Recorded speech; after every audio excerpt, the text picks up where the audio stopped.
안녕하십니까. 이슈이시다 8월 25일 순서 시작합니다.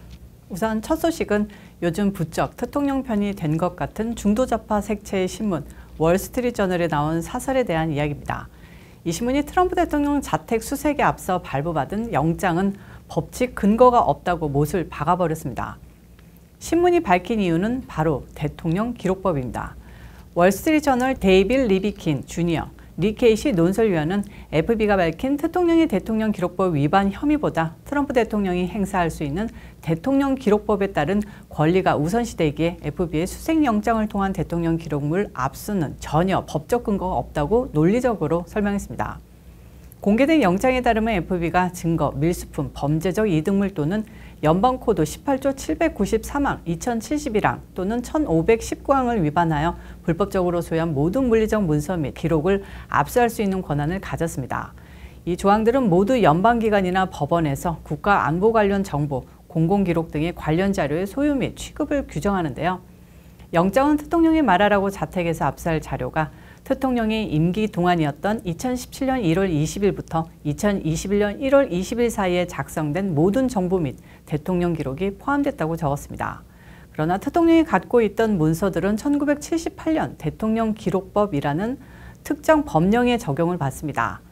1974년 대법원 판례 몰튼 대 만카리에서 언급된 바와 같이 대법원은 특정 법령은 재정 우선순위에 관계없이 일반 법령에 의해 통제되거나 무효가 되지 않는다라는 입장입니다. 그래서 대통령 기록법에 따른 전임 대통령의 권리는 FB 영장이 인용한 법률 적용보다 우선한다고 월스트리트저널지는 보도했습니다. 그러니까 한마디로 FB의 압수수색은 불법이다. 그 뜻인데 이렇게 되면 불법 수색으로 압수한 증거물들은 법적 효력을 잃게 되며 기소도 사실상 물 건너가게 되는 겁니다. 자, 대통령 기록법은 대통령 문서의 소유권 및 처리에 관한 규칙을 극적으로 변경시킨 법안입니다.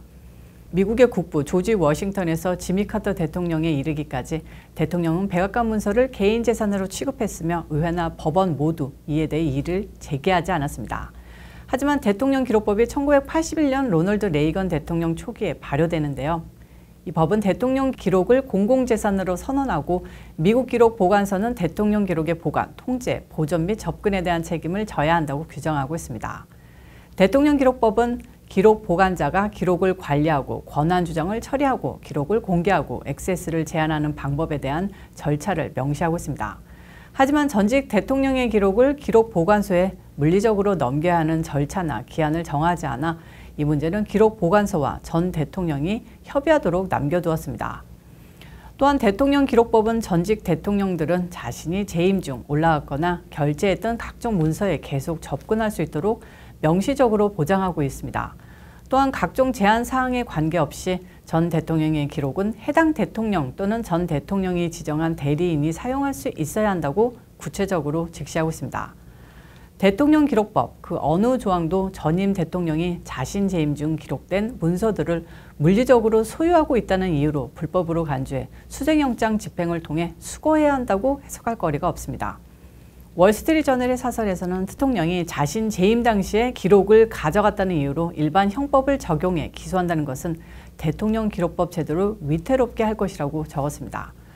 또한 법무부가 진심으로 대통령 기록법 위반만으로 대통령을 기소하겠다고 결정했다면 아무리 기밀로 분류됐더라도 그 엄청난 기록물이 무엇이었나 낱낱이 공개해야 한다고 했습니다.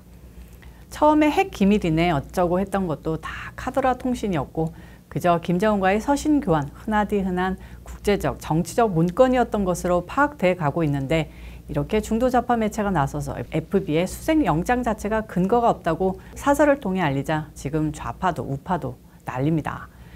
결국 말하라고 급습 사태 역시 FB가 기획한 또 하나의 올감이라고 결론이 나는 건데요. 아직까지 미국 좌파 매체나 한국의 모든 주류 언론들은 대통령이 대단한 문건을 빼돌린 것처럼 마치 이 일로 대통령이 다음 대선에 나오지 못할 것처럼 보도하고 있습니다.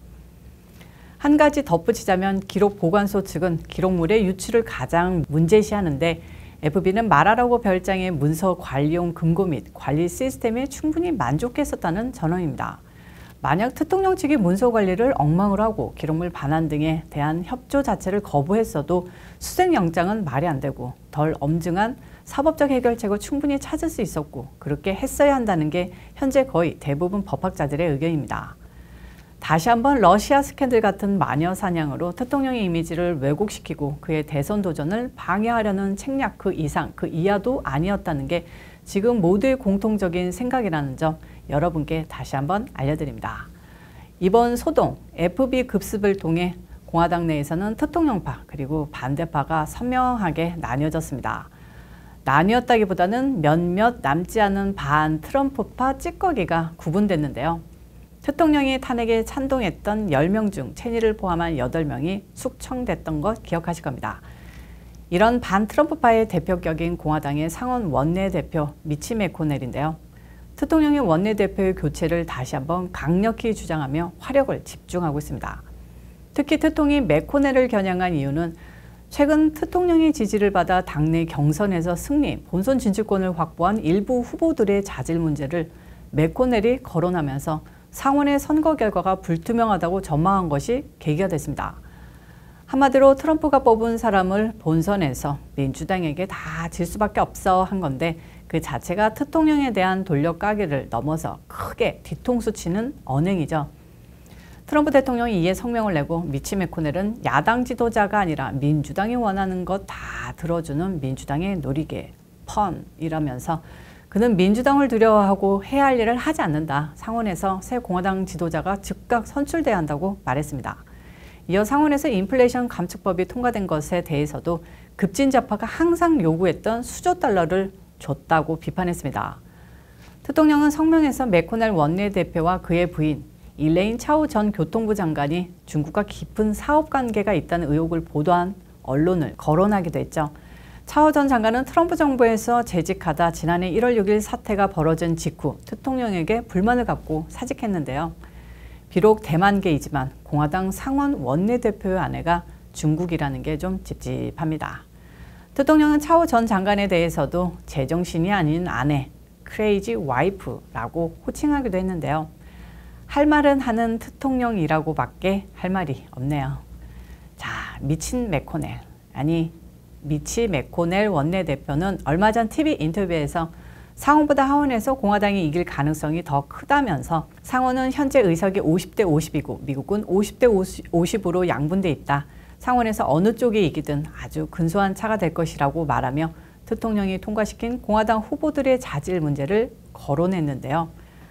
매코넬 원내대표의 이 발언은 좁은 선거구를 대상으로 하는 하원과 달리 주 단위의 상원 선거는 전국적인 여론의 영향을 받는 만큼 트럼프 전 대통령이 지지한 극우 성향의 후보로는 선거가 쉽지 않을 수 있다는 의미라고 좌파 언론들은 보도했습니다.